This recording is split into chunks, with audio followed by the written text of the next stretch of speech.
Welcome to the R Lab for Chapter 4, covering Logistic Regression, LDA, QDA, and K-nearest neighbors. In this lab, we're going to look at the stock market data using these classification methods to predict whether the stock market is going to increase or decrease. And so we load the data using this library Isler command. The data is in the Isler library. And then we can look at the names in the stock market data. The stock market data contains the percentage returns for the S&P 500 for a period of 1,250 days from sometime in 2001 to sometime in 2005. And so we look at the names of the variables. There's the year, and that's the year of the date that we're looking at. Lag 1 through lag 5. Lag 1 is the percentage returns 1 day previously. Lag 2 is the percentage returns 2 days previously, and so on. Volume is the volume of stock market movement today, and the today variable gives the percentage returns in the S&P 500 today. The direction determines whether the S&P 500 has gone up or gone down. We can look at the dimensions of this data. It has 1,250 observations and 9 variables. We can get a summary of the stock market data. And we look at the year. The year variable goes from 2000 to 2001 to 2005 as expected. Each of these lag days, the min and other statistics are very similar, as one would expect. And the volume tells you the volume in stock market activity. The today looks a lot like the lags, as you would expect. The direction, we have 648 days in which the direction has been down and 602 days in which the direction has been up. For the direction variable, we have 602 days when the direction has been down and 648 days when the direction has been up. And just using that piece of information, if we predicted that the stock market is going to go up every day in a very naive sort of prediction, we would be correct 51.84% of the time. So we could think of that as our baseline. Random guessing 50-50 would be wrong a little bit, but because we know that it goes up a little more than it goes down, and so if we guessed up every time, that would be our accuracy. We can look at the pairs plot for the stock market data, and that takes a moment to update. There's not an enormous amount of information there. We can look at the correlation between the different variables in the stock market using this core command. And if we try to use it on the stock market data as is, we get an error because one of the variables is not numeric, and that's this direction variable. And so we need to look at the correlation between variables that are numeric, and so this command here will get rid of that direction variable.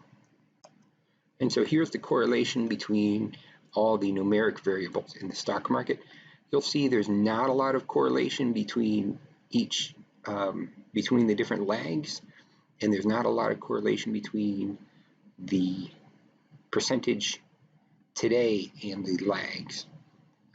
The only correlation that's significant is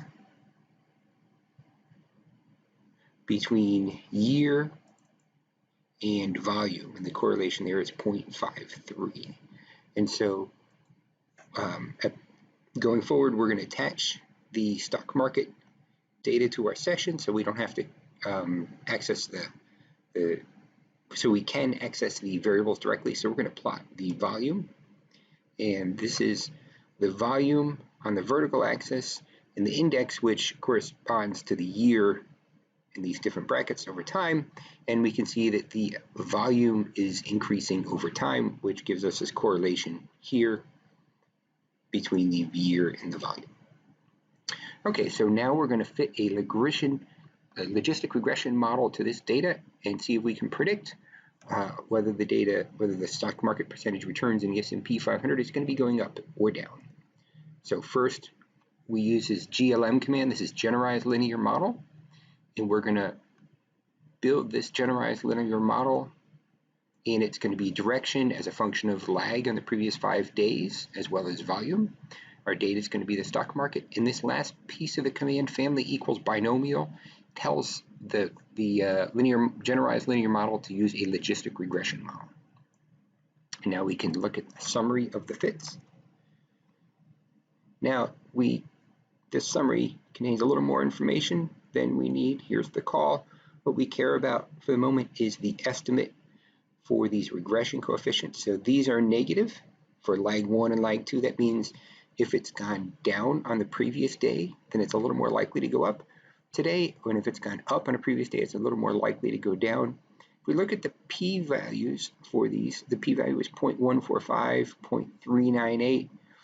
Those aren't very high. That's not indicating a strong predictive performance, a strong relationship. And then the p-values, as we go down to lag 3, lag 4, lag 5, are 0.8. So those are not very strong predicting p-values.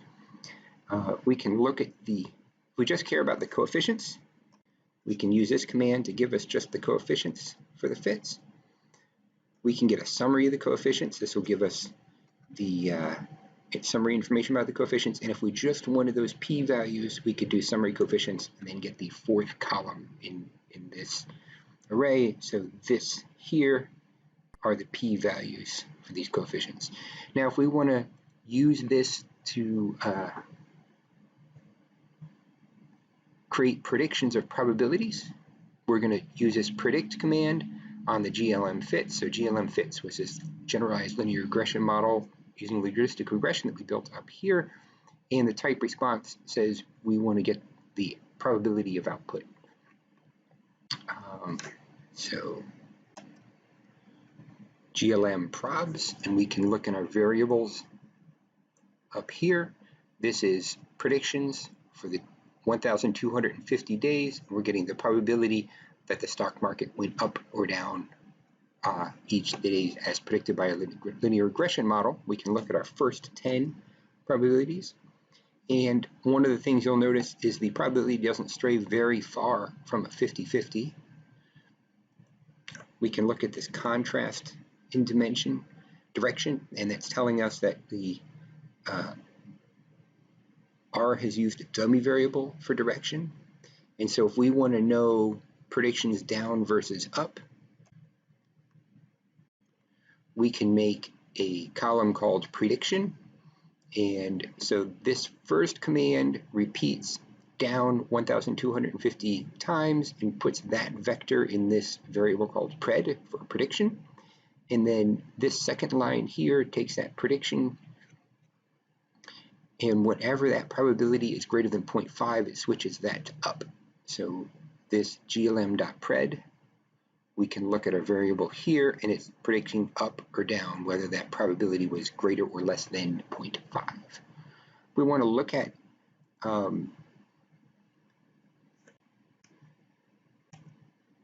how often our predictions were correct. Here we're comparing in a table the prediction versus the actual direction the stock market went, and this is a confusion matrix. So prediction down and stock market actually went down 145 times, prediction up, stock market went up 507 times, and then you can see the types and common errors that we have off the axis. So the number of times we're correct is 507 plus 145. So our accuracy is a 0.52. That, if we compare it to our sort of naive guessing, it's a little bigger than 0.5184. So that may suggest that the logistic regression is giving us a little bit of predicted performance. But if you're a good data mining, predictive learning person, you'll say, hey, you just trained and tested on the same data. That's not valid. So what we need to do is to create a training data and a test data. And a good way to do that is to create our training data from one segment in time and our test data from the previous interval of time, because that's how we would be using this algorithm. And so instead of taking random training and test splits, we're going to do what's sometimes called a holdout data set. We're going to hold out all the data from 2005, We're going to train on everything before that, and we're going to apply that to 2005. It's sometimes called holdout to emphasize that it's not a random subset of the other data. It's separate data, and it's mimicking how we're going to be applying this learning model. And so what we're going to do is create our training, execute this command, which gives us just another way of computing that percent accuracy 0.52, which of course we could turn into percent error by taking 1 minus that. Okay, so we're going to create a training set. So train is going to be the set of all values where the year is less than 2005. So we come over here to our variables, and we see train is a logic variable, and it's a true whenever the year is prior to 2005. And we're going to make stock market in 2005 data. So we take the stock market and we pull out all rows or all observations from the stock market data that are not in the training set. And so to check that, we can execute this dimensions command. And so we have 252 observations with our 9 variables. Those 252 observations correspond to 252 days in 2005.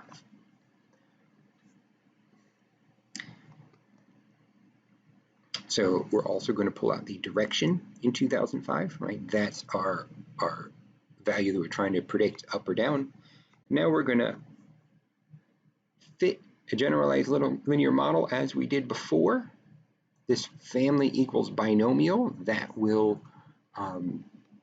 tell this generalized linear model to use a logistic regression. And we're only going to train on this subset. It's called the training subset. So that's true or false, and true wherever on each observation where we want to be training. So now we fit our generalized linear model, and now we're going to predict the probabilities using that generalized linear model, and we're going to predict it on this 2005 data. Type response means we're predicting the probability for each of those days. And now, as before, we're going to fill in with a vector that's all downs, and then whenever the probability was bigger than 0.5, we're going to put it up in that location. And then we're going to build this table that tells us how often we're correct. So this is for the 252 observations on the diagonal. We can see the instances were correct. So there were 77 times when the stock market went down that we correctly predicted down, and 44 where it went up and we correctly predicted it up. And the errors are in the off diagonal terms in this table. And we can take the mean of the predictions. So this is mean of our prediction equal to the actual direction. And so this mean is a percentage of times we were correct. And it turns out we were correct 48% of the time. That's kind of abysmal. So this is a very poor performance. It's worse than flipping a coin, 50-50. And our error rate's about 52% of the time. That's not very good. Now, one of the things we can try to do to improve our model is to do our logistic regression, but now we're just going to use the lag 1 and lag 2 variables. Up here, we added lag 3, 4, 5 in volume. If you remember, those had lower p-values indicating they weren't as good predictors, and generally we would expect to not give us as good predictive performance. So, we're going to rebuild our model just using the lag 1 and lag 2. Now we're going to predict it on the 2005 data. We're going to do the same thing to fill those in with downs and ups. There's our table that tells us how often we're correct. And here we compute the mean of how often we were correct. So that's about 56% correct. And so we see that using the lag 1 or lag 2 worked a little better than, actually significantly better in our test data than using all 4 of the variables. And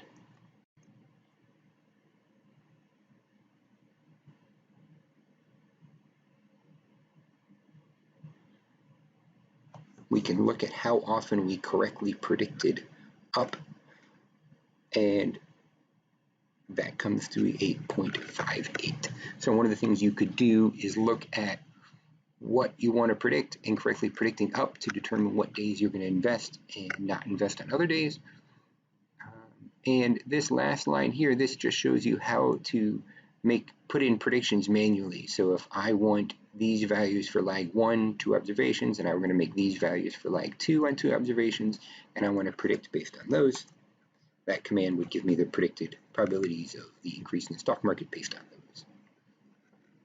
Let's go ahead and build a LDA model, linear discriminant analysis, and that's in the mass library. So we're going to fit our LDA model. You'll notice this looks a lot like our commands for the GLM, the generalized linear model. We're going to use lag 1 and lag 2 as before. That seemed to work better. And everything's set up with our train data set here, so we'll execute that. Here's our fit. And so this tells us the prior probabilities. So in the data that we're feeding into it, the stock market data prior to 2005, the S&P 500 percentage went up 0.508%, or 50.8% of the time, and down that percent of the time.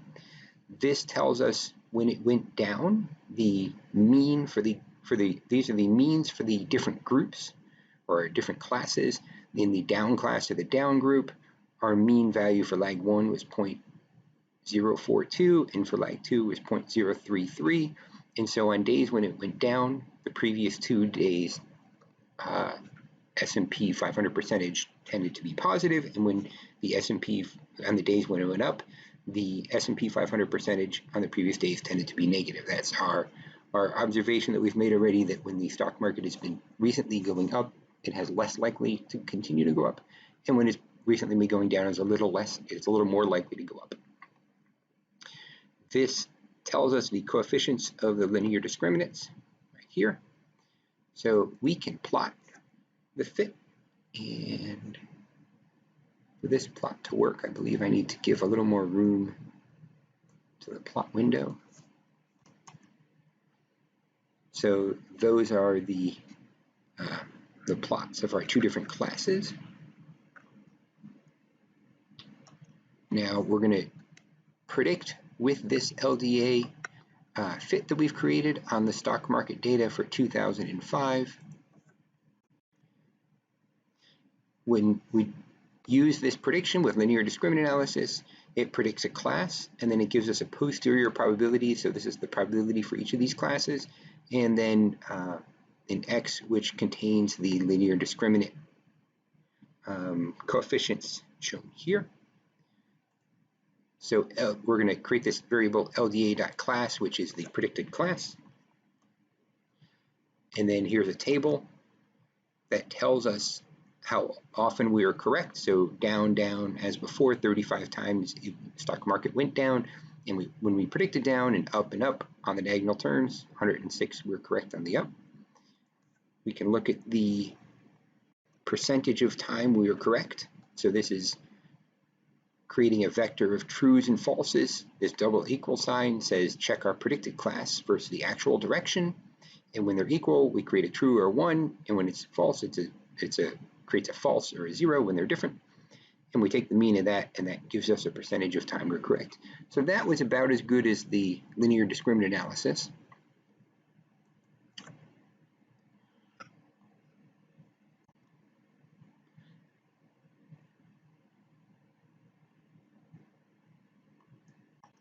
We can take a look at some other pieces of information provided. We can look at the probabilities, the posterior probabilities for the first 20 days.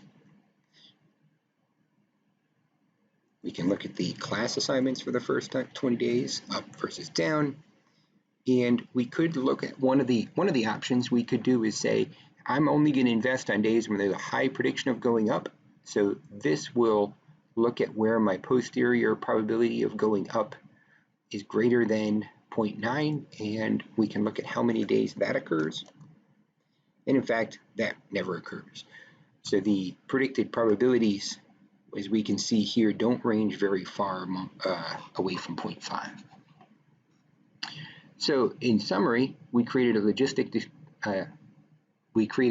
regression and then linear discriminant analysis models to predict stock market going up or down, and we saw that about the best performance we could get with either of those in our not very deep dive sort of playing around with a simple model, and then we reduced from lag 1 through lag 5 down to lag 1 to lag 2 variables because they seem to have lower p-values. We could get about a 56% accuracy. One more thing we're going to do, we're going to look at a quadratic discriminant analysis on the same data set. A lot of the assignments and functions are the same, except that we use the QDA here instead of LDA. So we'll execute these commands. There's our fit and our class means. We're going to predict our classes. There's our table giving us our confusion matrix. And then when we look at our mean from our predictions, we get a 0.599, so about a 60% accuracy. So in this case, you can see that we get a little better accuracy out of the QDA. This isn't a giant data set. This isn't